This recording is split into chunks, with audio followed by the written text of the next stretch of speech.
Usiku kitandani, nalimtafuta mpendwa wa nafsi yangu.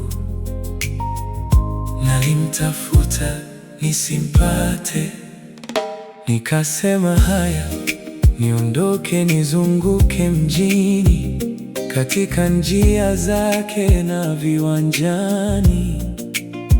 Nimtafute mpendwa wa nafsi yangu. Nikamtafuta nisimpate.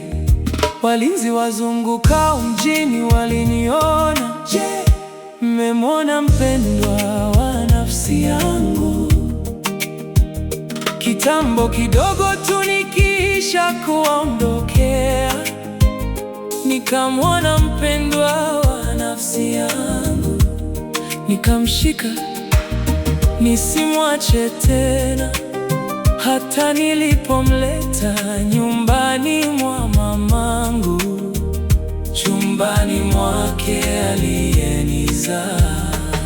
Nawasihi enyi binti za Yerusalemu, kwa paa na kwaya la waporini, msiyachoche mapenzi wala kuyaamsha, hata yatakapoona vema yenyewe.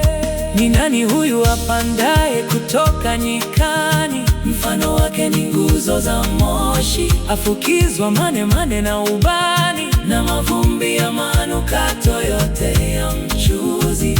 Tazama, ni machela yake Sulemani, mashujaa 60 waizunguka, wa mashujaa wa Israeli. Wote wameshika upanga, wamehitimu kupigana, kila mtu ana upanga wake pajani, kwa hofu ya kamsa za usiku.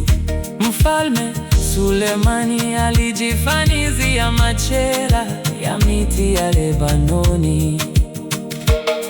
Nguzo zake alizifaniza za fedha, na mgongo wake wa dhahabu. Kiti chake kimepambwa urujuani, gari lake limenakishiwa njumu, hiba ya binti za Yerusalemu.